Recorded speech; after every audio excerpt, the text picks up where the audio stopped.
progress. Pues continuamos con nuestro tema de la mejor versión de nosotros mismos, pero como lo hemos venido haciendo ya en 3 sesiones anteriores, esta versión de nosotros mismos solamente la podemos concebir en esta época tan tenebrosa, tan decadente, tan llena de confusión, como una actitud combativa. Repito mi eslogan: estamos en guerra. Pero obviamente no es una guerra con armas convencionales, es una guerra de orden espiritual.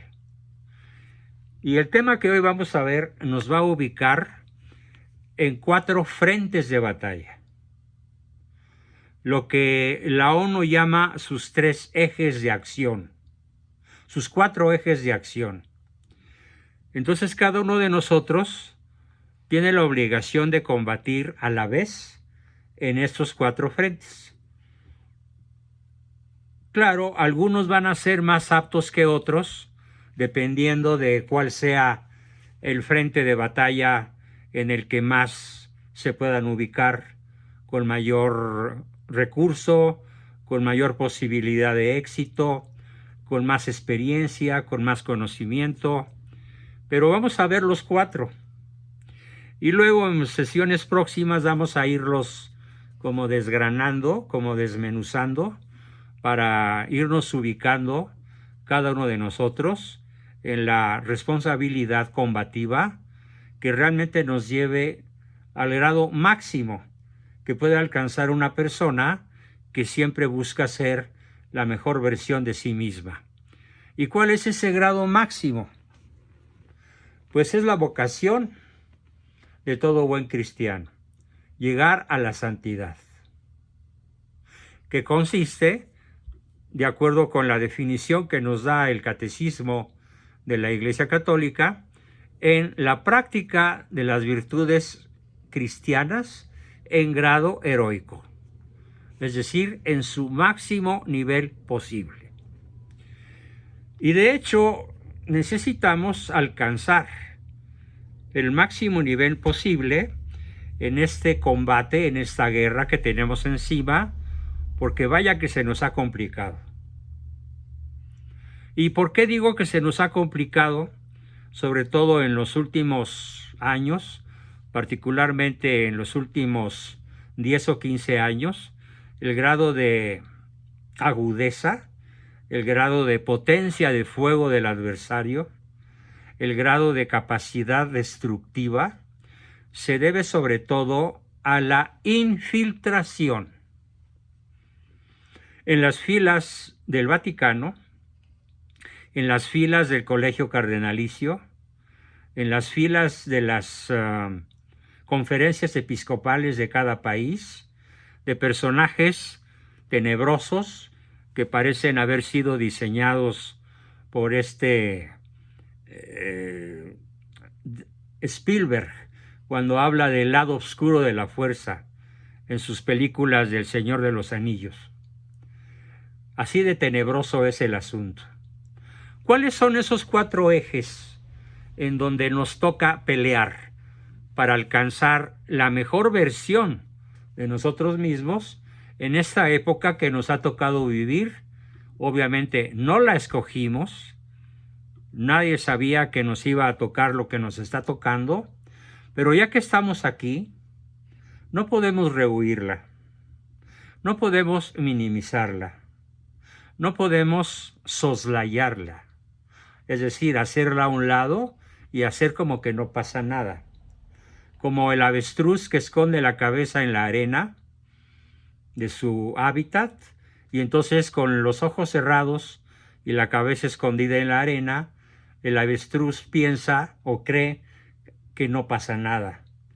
Llega el cazador, lo pesca por el cuello, y ya sea que lo mate para cocinarlo y comérselo, o ya sea que se lo lleve a algún zoológico o algún parque de diversiones, o incluso lo utilice como transporte, como en algunas zonas del mundo.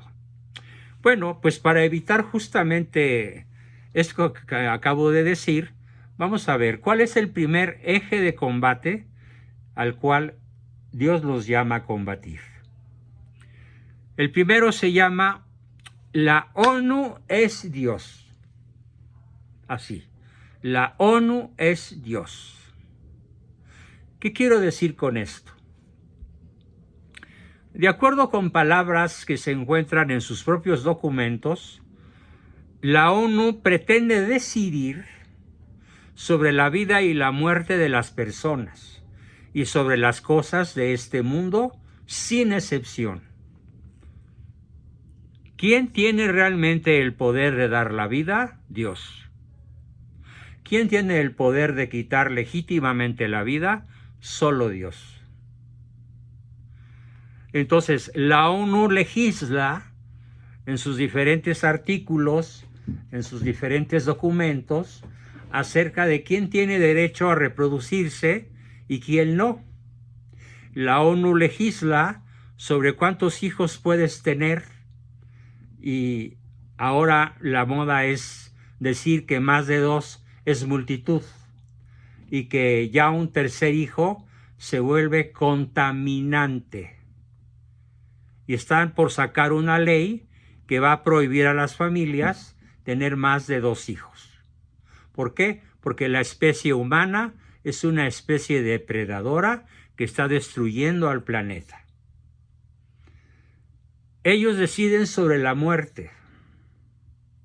Ellos deciden a qué país enviar a sus boinas azules para contener, para asesinar, para secuestrar, para masacrar, para hacer barbaridad y media o para hacerse pasar por héroes. Entonces ellos legislan sobre la vida y la muerte de las personas y sobre las cosas de este mundo. Y como tal, la ONU, creyéndose Dios, decretándose a sí misma como Dios, ojo, suplanta las tradiciones características de todas las religiones monoteístas: judaísmo, islamismo y cristianismo o catolicismo. ¿Cuáles son esas 3 características de las 3 grandes religiones? Aunque de ellas 3, solo la nuestra es la verdadera. Bueno, en primer lugar, muy restringida a la iglesia cristiana, a la fe cristiana, sobre todo a la fe católica, es el concepto de caridad. Solamente las personas verdaderamente religiosas podemos desarrollar y vivir el concepto de caridad. Segundo, devoción o adoración.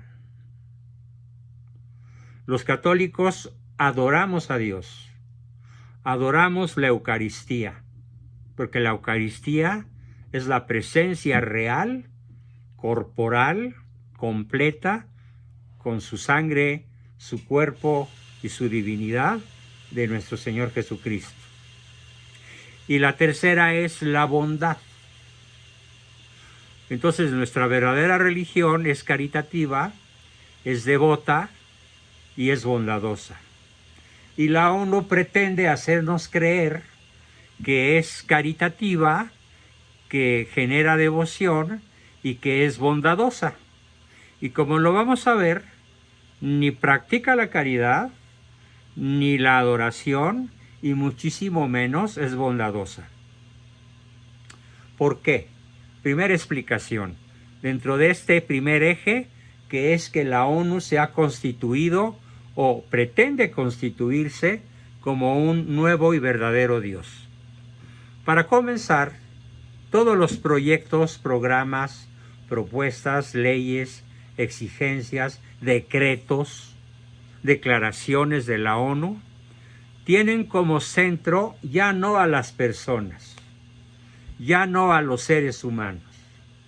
Ahora el centro al cual la ONU pretende llamarnos la atención a todos es al planeta Tierra. ¿Sí? Es decir, hay que ser bueno con el planeta, no hay que ser bueno con las personas. Se puede ser malo con las personas. Se les puede atropellar, se les puede expropiar, se les puede matar en el vientre materno, se les puede exterminar en las guerras tribales o en las grandes masacres que la ONU ha propiciado, como la matanza de 5 millones de africanos con armas proporcionadas por la ONU en el conflicto entre Hutus y Watusis en el corazón de África. La ONU proporcionó las armas. ¿Por qué? Porque consideró que 5 millones de muertos iban a reducir la excrescencia de dióxido de carbono a la atmósfera. Así que era mejor para el planeta que 5 millones de negritos estuvieran muertos a que siguieran vivos. Decreto de la ONU. Por eso digo que pretenden suplantar a Dios como amos y señores de la vida y de la muerte, poniendo como centro al planeta. Y entonces las personas hemos dejado de estar para la ONU, hemos dejado de estar en el centro de la creación. Es decir, las personas, los seres humanos, que fuimos creados por Dios para henchir y crecer la tierra, henchid y poblad la tierra, como lo dice nuestro Señor Dios Padre en el primer libro de la Biblia, en el Génesis. Creced y multiplicaos y henchid la tierra, y varón y mujer nos creó. Entonces ahora dejamos de estar en el centro de la ONU, dejamos de estar en el centro donde Dios nos colocó, para pasar a ser una especie de depredadores cuya vida puede ser aniquilada por los dueños de la ONU para que no contaminemos, para que no seamos una carga, no para otros, no, para que no seamos una carga para el planeta, porque hay que conservar el planeta a conveniencia de los poderosos. Y hay que cuidar de los ríos, de los bosques, del aire, de la concentración de tal o cual gas o de cualquier cuestión, que déjenme decirles con bastante sarcasmo e indignación de mi parte, que todo este asunto de cuidar el aire, los ríos, los bosques, etcétera, tiene muchísimo de pseudocientífico.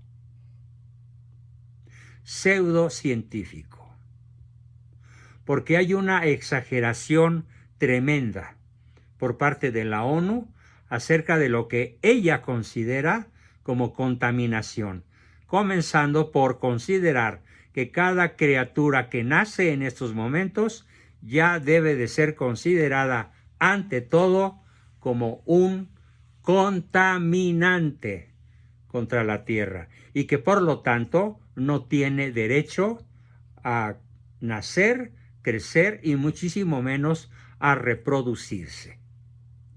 Nos quiere pues muertos para salvar al planeta. Como si el planeta, con todo y su esplendor, con todo y su grandeza, fuese más importante que la vida de una sola persona.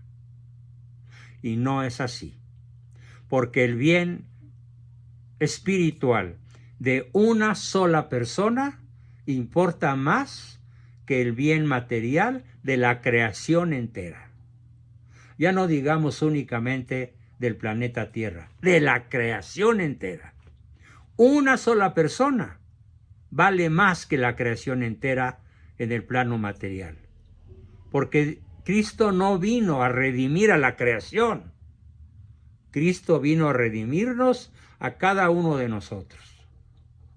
Pero la ONU sostiene que el planeta, en síntesis de este primer eje, que el planeta es más importante que cualquier persona, que el planeta es más importante que la humanidad completa y que por lo tanto el mejor humano es el que no nace, o el mejor humano es el que yace cadáver.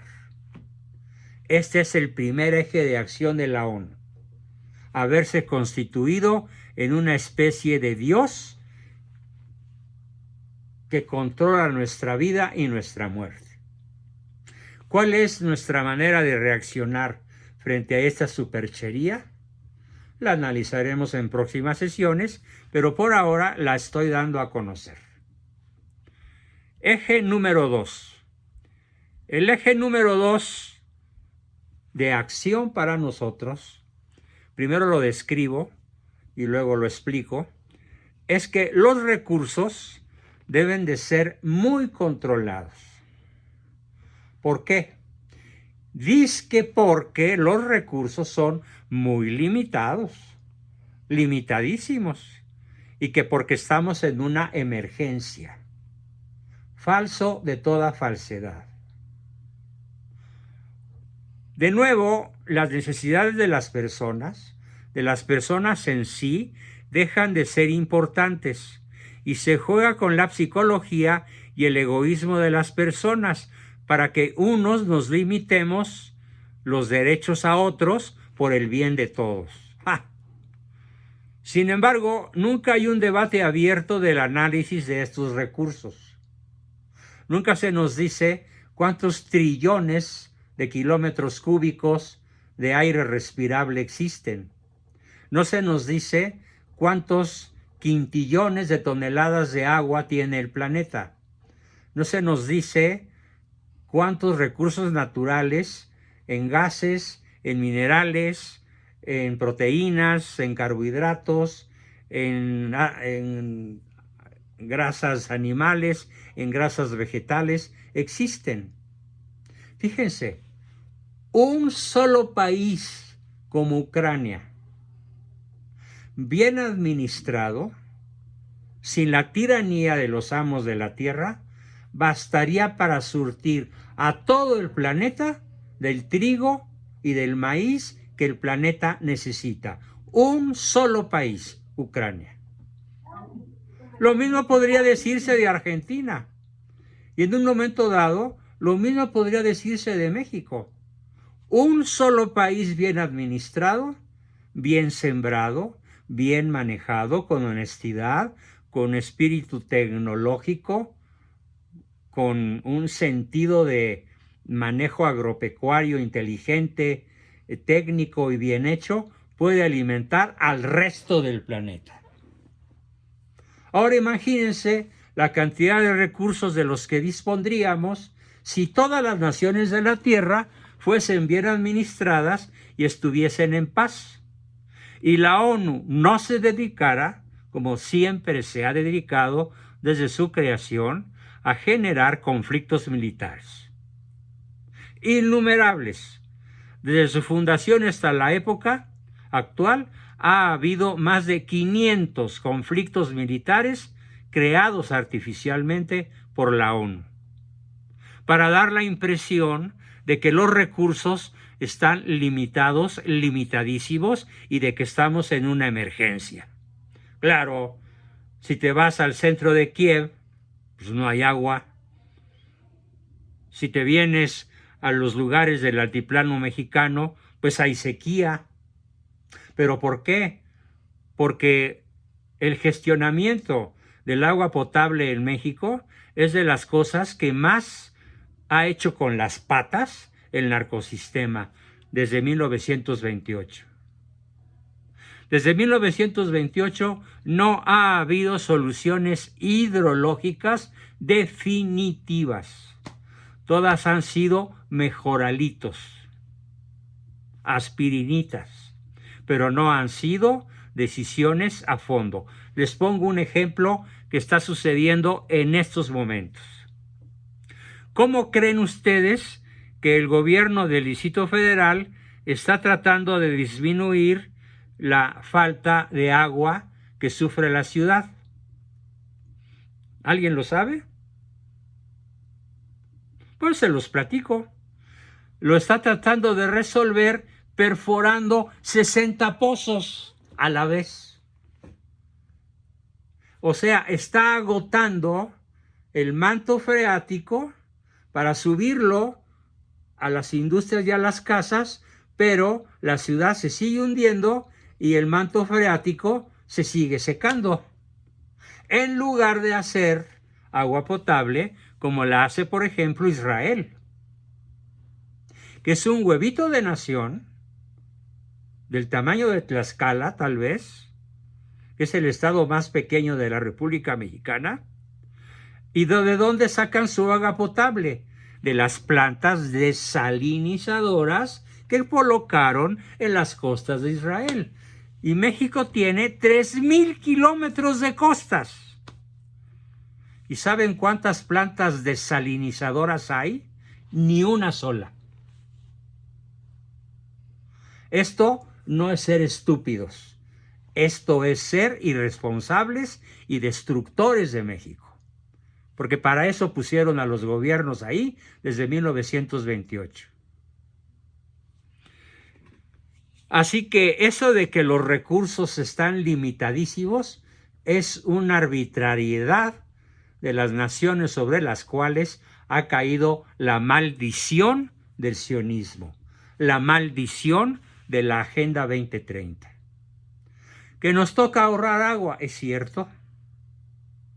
Si en las épocas de abundancia de agua, digamos, cada ciudadano se podía bañar con aproximadamente 400 litros de agua, pues hoy hay que bañarse con la mitad. Yo entro, me mojo, cierro, me enjabono, vuelvo a abrir, me quito el jabón y me salgo. Y en vez de haber gastado 200 litros, gasté 50. Y entonces puedo tener, porque como eso es una práctica de todos los que vivimos aquí, podemos tener nuestra cisterna siempre llena con 10,000 litros para cualquier emergencia. Pero no ha sido la población terrestre acostumbrada, entrenada, educada para el ahorro del agua. Pero bueno, eso debería ser nuestra acción. Pero en general no lo es. Ese es el eje número 2. Vamos a olvidarnos de ese mito de la ONU de que los recursos son limitadísimos. No lo son. Se puede decir que son ilimitados, en cierta forma. Y de que, fíjense, hay un dato de la FAO, que es el organismo responsable de calcular la autosuficiencia alimentaria del planeta. Agárrense con este dato. La tierra bien administrada podría sostener 12 veces más habitantes que los que hoy tiene. 12 veces. Multipliquen 8,000 millones por 12. Más de 100,000 millones de habitantes podría sostener la tierra si los recursos de los que disponemos fuesen bien administrados. ¿Por qué la ONU no ha hecho nada para enseñar a las naciones? Ya que son las Naciones Unidas, ¿no? Qué paradoja. ¿Por qué no han hecho nada para que los gobiernos de la tierra eduquen y reeduquen a sus pobladores? Porque no les conviene.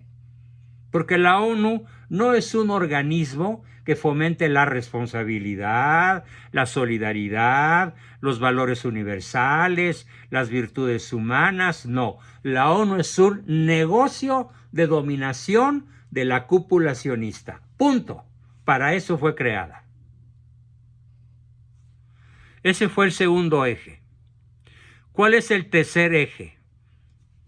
El tercer eje que maneja la ONU con singular eficiencia y eficacia es el eje del miedo.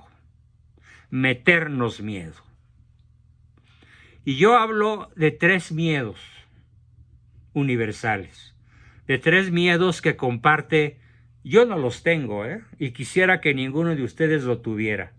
Porque el miedo genera desplome del sistema inmunológico y el miedo, cuando genera el desplome del sistema inmunológico, genera enfermedades de todo tipo. El primer miedo que ha metido a la ONU a la humanidad, es el miedo a la muerte. Claro, porque la ONU no tiene el concepto de trascendencia. La ONU no nos hace pensar en que aquí en esta vida estamos de paso.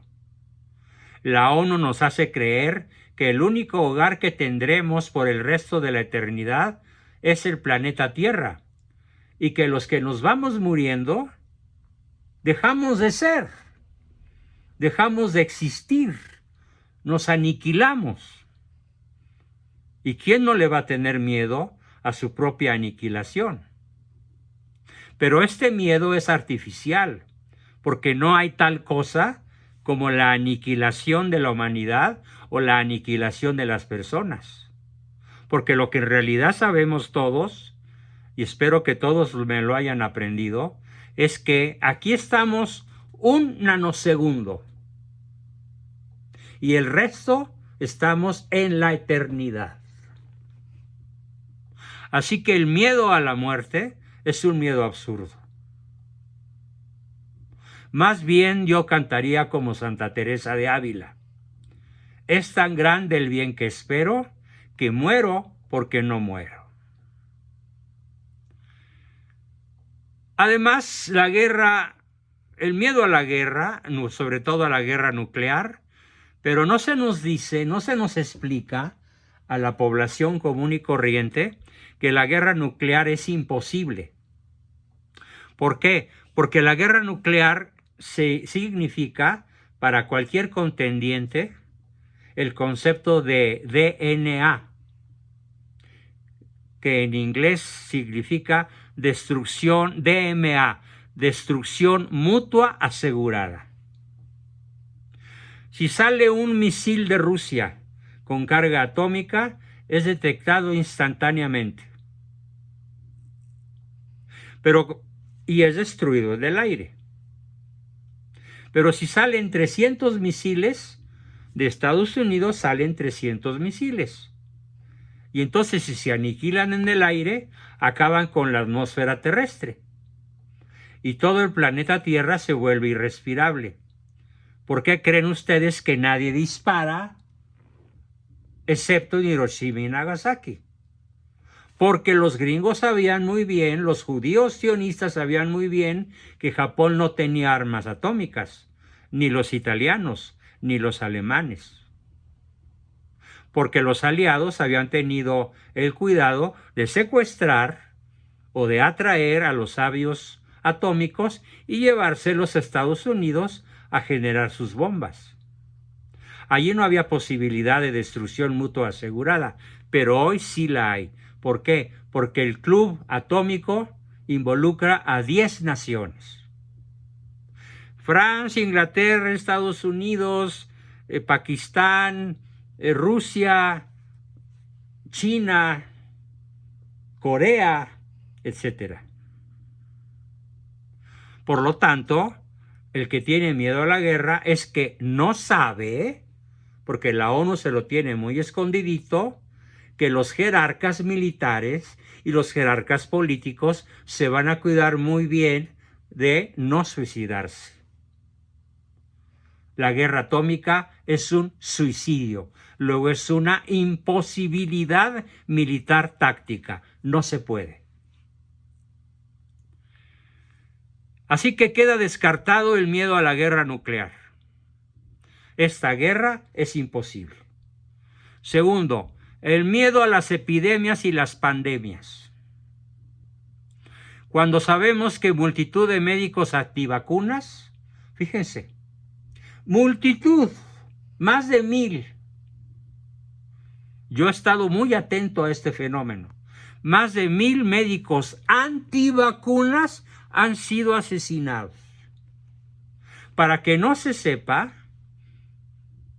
que, por ejemplo, la pandemia del COVID-19 fue artificialmente creada en China para disminuir la población y que ahora ha habido más muertes en el planeta por las secuelas de la vacuna que por el COVID mismo. Tenemos muchísimos más niños vacunados con problemas cardiorrespiratorios graves que los que se tuvieron con el COVID-19. Pero esto no te lo dice la ONU, ni los gobiernos. Esto lo sabemos los que investigamos. Y los médicos que se vuelven famosos un ratito al pronunciar este tipo de datos son desaparecidos, secuestrados, asesinados o accidentados, para procurar que la humanidad siga desconociendo este doble dato. Una, que las pandemias son una creación artificial y que es mejor no vacunarse, sino dejar que la enfermedad siga su curso, durmiendo bien, comiendo bien, una dieta balanceada, haciendo ejercicio y la enfermedad desaparece. Muchas personas que yo conozco las pude advertir a tiempo y lograron salir del COVID. Y las personas que se vacunaron, como mi mejor alumno y mi mejor heredero de toda mi conocimiento profesional, el buen Enrique López, se murió por vacunarse. Y todos los que se vacunaron en mi entorno se murieron. Y qué curioso, que ninguno de los que no se vacunó, ninguno se murió. Recobraron su salud. Esto la ONU no te lo va a decir. Nos mete miedo. Así que si llega a haber otra epidemia por ahí, tengan presente: 1, será artificialmente creada. 2, no se traguen el cuento de las vacunas. Les voy a poner un ejemplo que espero que nunca se les olvide, queridos amigos. La ONU te quiebra las piernas y luego te vende un par de muletas para que puedas caminar. Ahí está el negocio. Primero te enferma y espera que le compres la vacuna para que sus organismos principales de financiamiento y enriquecimiento, que son muchas de las farmacéuticas más importantes de la Tierra, lo sigan financiando con cantidades astronómicas. Así que, por favor, las mejores personas, no nos tragamos los cuentos de miedo que la ONU propala por todo el planeta. Por favor, estén alertas y no caigan en la trampa. El miedo a las catástrofes climáticas.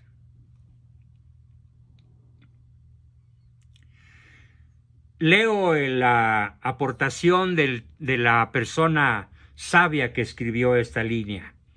Son 5 líneas que dicen así: el miedo a, entre comillas, catástrofes climáticas, cuando vemos que el nivel del mar y las temperaturas siguen año tras año igual que hace 44 años. No es cierto que cada año aumente la temperatura 1 grado, ni medio grado. Ni es cierto que los océanos estén por invadir ciudades como Venecia, que están al nivel del mar. Los canales de Venecia, donde acaban de estar una de mis hijas, una de mis hermanas y otros amigos, tiene exactamente el mismo nivel de agua que hace 50 años. Falso que los océanos estén subiendo de nivel. Es un dato que la ONU inventa para meter miedo. Y el que está con miedo es fácilmente controlado a través de los mass media, radio, prensa, cine, televisión, etc. Este dato desde 1980 son datos certificados por especialistas en geoingeniería y que están analizando el nivel de la temperatura y de las precipitaciones en el planeta. Es cierto que a veces la naturaleza es caprichosa y que, por ejemplo, hoy el sureste mexicano está inundado al igual que el norte.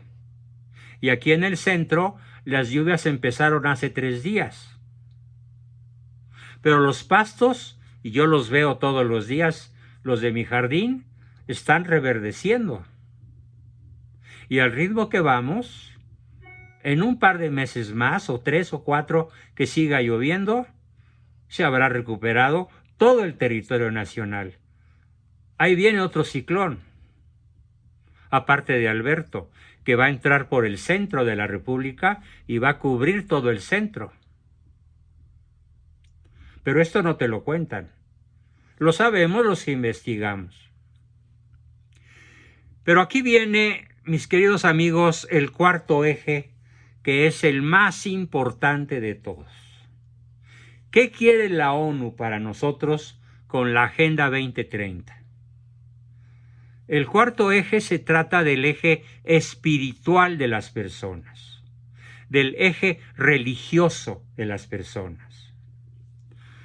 En efecto, la conspiración 2030 es posible que tenga éxito porque las personas comunes son ahora mucho más ignorantes, mucho más egoístas, mucho más descreídas, mucho menos buen cristiano, mucho menos buen católico, mucho menos buen protestante que en los últimos 2 o 3 o 4 siglos. Es cierto que en el pasado había muchos medios para aprender, pero fíjense, qué importante es lo que voy a decir a continuación. Pero a pesar de que no había en la antigüedad, hace 200 años, hace 500, hace 1000, o en la era de Cristo, a pesar de que no había tantos medios para aprender como ahora los hay, sí había un dato, sí había un hecho extremadamente valioso que permitía que las personas en su gran mayoría siguieran con una rica y profunda vida espiritual. Y me refiero a que las sociedades de épocas atrás tenían el enorme valor de saber conservar sus tradiciones, sus culturas y su religión. Y hoy la inmensa mayoría de las sociedades de la Tierra, sobre todo lo que yo veo en México, es que hemos perdido nuestras tradiciones. A ver, queridos amigos, ¿cómo eran las posadas cuando ustedes eran niños?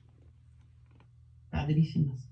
Grandes. ¿Y cuál era el centro de la celebración en las posadas? El niño Dios. El niño Dios. ¿Y cómo son las posadas de ahora? Viles borracheras y pachangas mundanas.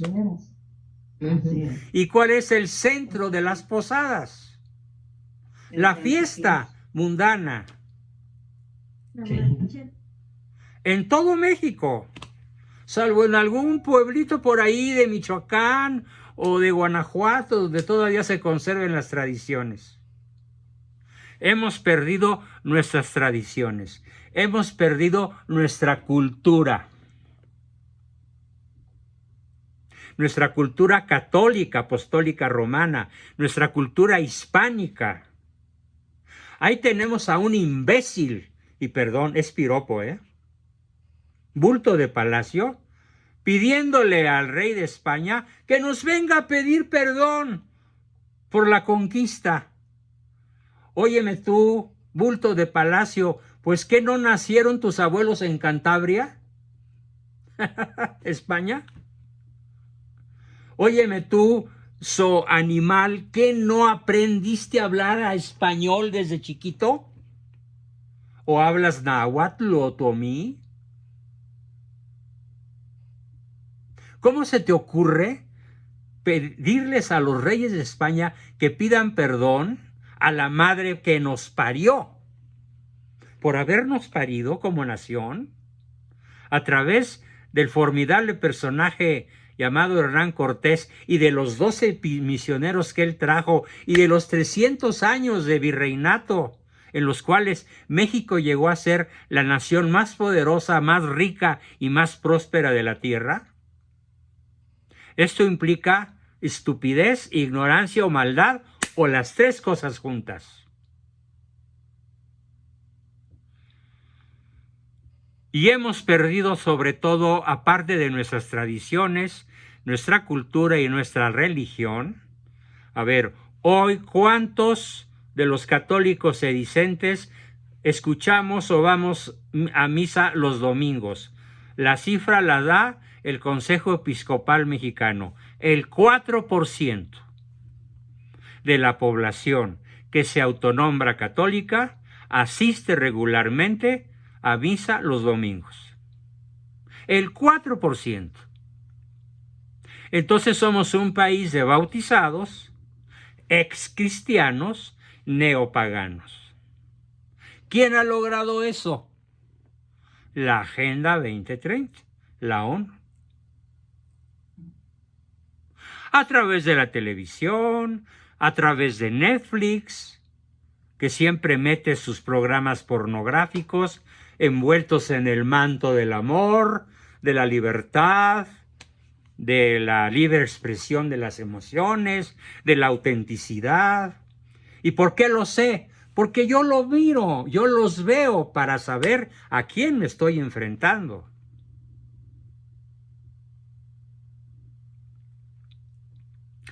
Pero sobre todo, aparte de haber perdido nuestras tradiciones, nuestra cultura y nuestra fe, hemos perdido nuestra historia. No sabemos quién creó México. No sabemos quiénes son los 12. No sabemos quiénes fueron nuestros virreyes. No sabemos cómo fue el México virreinal. Vamos, ni siquiera sabemos cómo fue el México del siglo XIX, antes de Juárez. ¿Qué sabemos de México? Pues sabemos de chile, de chilaquiles, de nopalitos, de pulque, de cervezas, de tequila. Eso es México para los chavos de ahora.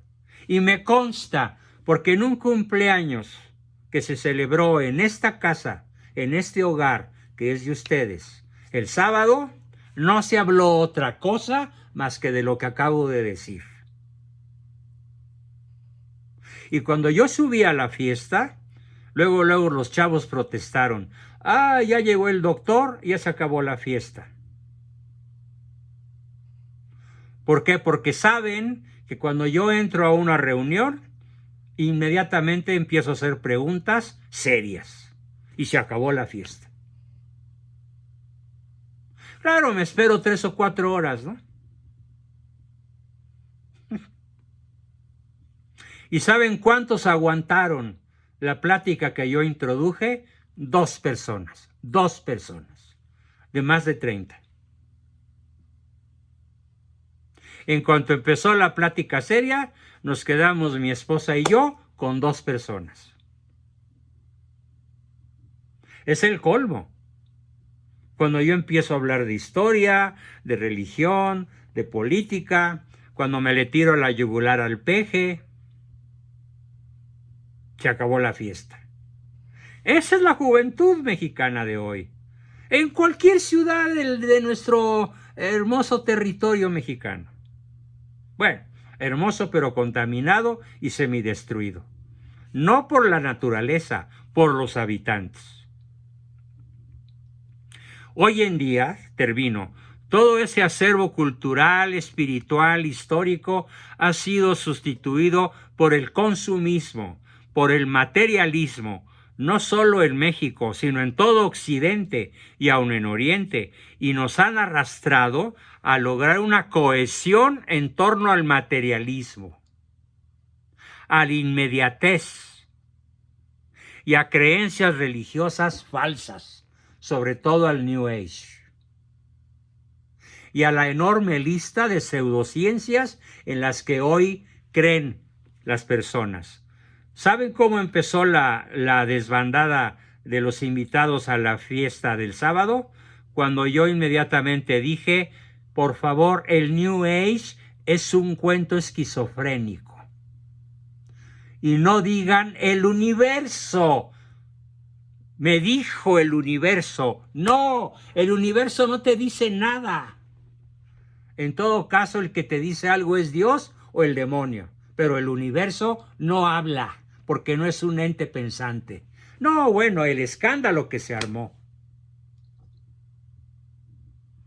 Lo bueno es que es mi casa, ¿no? Yo puedo hacer lo que quiera. Y además cuento con el apoyo de mi señora esposa. Entonces, este consumismo y materialismo ha arrasado con la cohesión de las comunidades y sobre todo ha aniquilado nuestra fe católica.